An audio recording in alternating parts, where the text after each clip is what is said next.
February 18th, 1884. 0430 hours.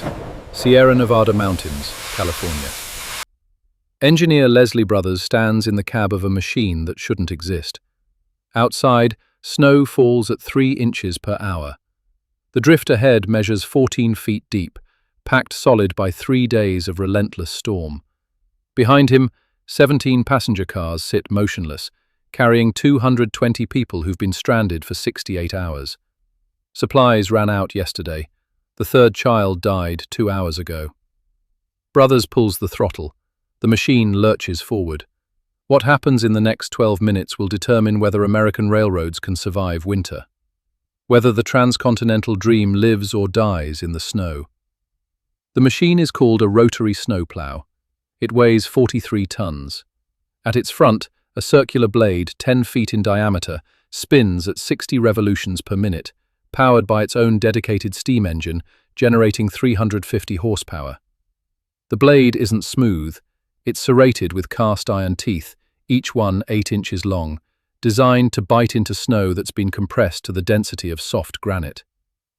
This is the first time anyone's attempted to use one in actual blizzard conditions. To understand what Leslie Brothers faces in that pre-dawn darkness, you need to understand what winter meant to American railroads in 1884. Paralysis. The Transcontinental Railroad had been completed 15 years earlier, linking the coasts, promising year-round commerce. But every winter revealed the same brutal truth. Steam locomotives couldn't push through serious snow. A drift 3 feet deep could stop a train dead. Anything deeper became a tomb. The numbers were catastrophic.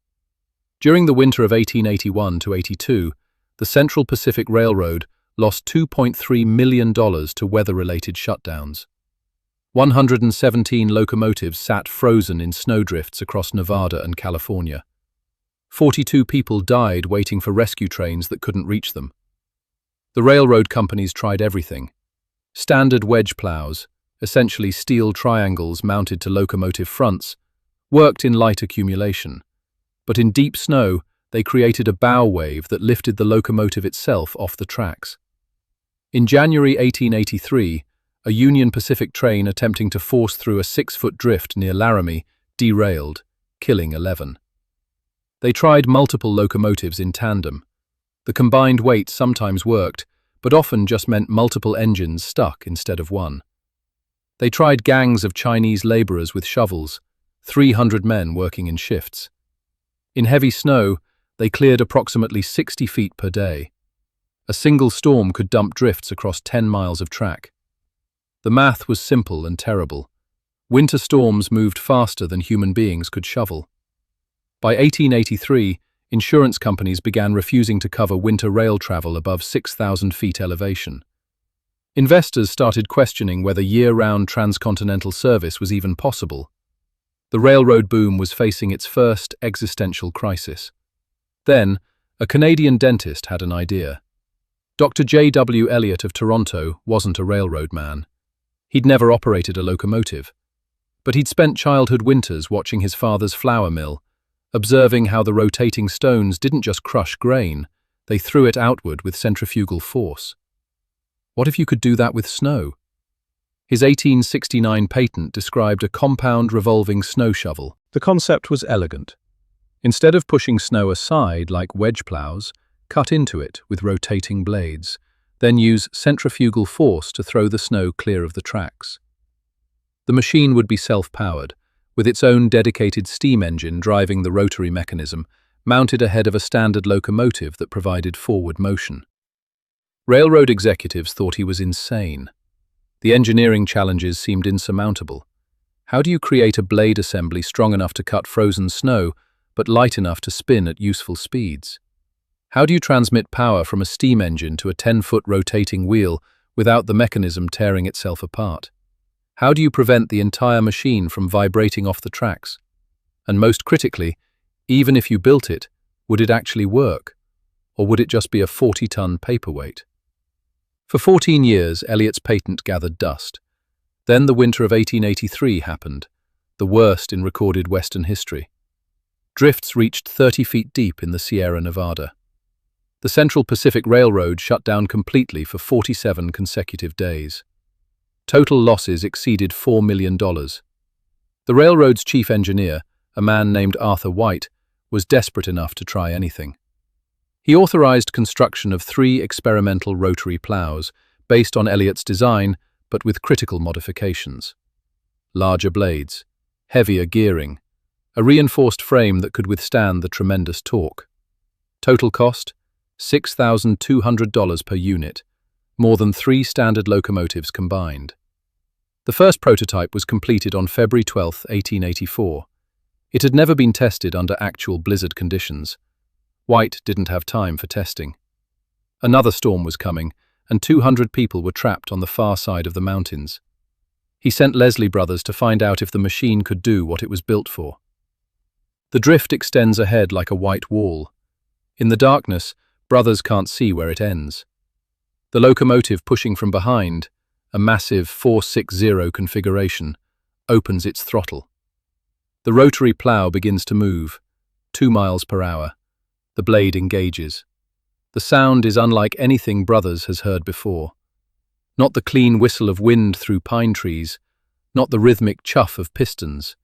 This is a grinding roar, metal teeth biting into compressed ice, steam screaming through valves at maximum pressure. The entire machine shudders. Snow erupts from the discharge chute, a lateral chimney mounted to the blade housing, in a continuous white fountain, throwing chunks of ice 40 feet from the tracks. 4 miles per hour now. The machine is accelerating through solid snow. Brothers monitors 3 gauges simultaneously: boiler pressure, rotary RPM, forward speed. If the blade slows, they're stuck. If pressure drops, the engine dies. If they move too fast, the plow could derail, or the blade could shatter from excessive load. The drift is 12 feet deep, but compressed snow means it behaves like 18 feet of fresh powder. The blade cuts a channel precisely 10 feet wide, just enough for a locomotive to pass. Snow displaced by each revolution equals approximately 1.2 cubic yards. At 60 RPM, that's 72 cubic yards per minute being thrown clear. A human crew with shovels might move 3 cubic yards per minute, 24 times slower, 6 miles per hour. The discharge is now throwing snow 50 feet from the tracks. Brothers can feel the rotary engine's vibration through the cab floor, a steady, powerful rhythm that says the machine isn't struggling. It's working. 8 miles per hour. Exactly 12 minutes after entering the drift, the rotary plow breaks through to clear track. Behind it, a channel extends 300 feet through what had been impassable snow. The stranded passenger train begins to move. Brothers stops the machine, climbs down, walks back to inspect what they've accomplished. The channel walls are smooth, almost glassy from the blade's heat and friction. Steam rises from them in the cold air. The depth is consistent, the blade cut through frozen layers that would have broken iron wedge plows like they were made of glass. 300 feet in 12 minutes. A standard plow crew would have needed 8 days. Word of the Sierra Nevada breakthrough reaches railroad offices in New York within 36 hours. Arthur White's report is direct, almost clinical. Machine performed beyond expectations, cleared severe drift at sustained speed, no mechanical failures, recommend immediate production. By June 1884, the Central Pacific orders 16 rotary plows. By December, every major railroad operating in northern climates places orders. The Cook Locomotive Works in Paterson, New Jersey, which had built the original prototypes, runs 3 shifts to meet demand. The machines cost $12,000 each by 1886, double the original experimental price. Railroads buy them anyway. The mathematics are irresistible. A single rotary plow can clear 20 miles of track in conditions that would shut down operations for weeks. Winter revenue loss drops by 73% on routes where rotaries are deployed. But the real impact goes deeper than profit margins. Before rotaries, winter geography meant isolation. Mountain communities from Montana to Maine were cut off for months at a time. Mail service became theoretical. Medical emergencies meant death. The modern world stopped at the first serious snowfall. After rotaries, winter geography became navigable. Not easy, never easy, but possible. Reliable. By 1890, transcontinental passenger service operates year-round with 94% on-time performance, even through January and February. Towns that were seasonal become permanent. Economic activity that was hibernating becomes continuous. The machines themselves evolve. The 1889 models generate 500 horsepower. By 1893, double rotary configurations appear, two blade assemblies working in tandem, capable of clearing 30-foot drifts.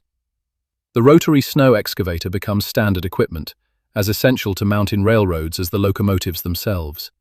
Leslie Brothers operates rotary plows for the Central Pacific until his retirement in 1907. In 23 winters, he clears an estimated 14,000 miles of track. He never loses a train to snow again. The rotary snowplow is still in use today. Modern versions generate over 1,000 horsepower.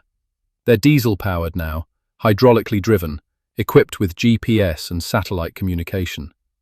But the fundamental principle, rotating blades throwing snow clear through centrifugal force, remains identical to Dr. Elliott's 1869 patent. That continuity matters.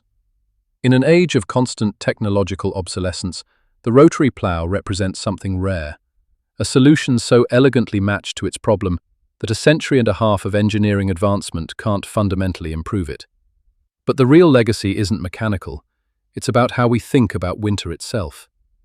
Before 1884, winter was a force that stopped human activity. After 1884, winter became a challenge that engineering could overcome. Not by fighting against natural forces, but by understanding them well enough to redirect them. The rotary plow doesn't push snow, it uses snow's own mass and momentum against itself. That shift in thinking ripples outward. If snow could be conquered, what else? The hydroelectric dam, the refrigerated rail car, the heated skyscraper. The assumption that human activity should continue year-round, regardless of season, starts in that Sierra Nevada snowdrift in February 1884. It starts with Leslie Brothers pulling a throttle at 0430 hours, not knowing if the machine in front of him is brilliant or suicidal. It starts with 12 minutes, 300 feet, and the sound of iron teeth biting into ice, proving that winter could be crossed instead of merely survived. The machine worked. Everything after that was just engineering.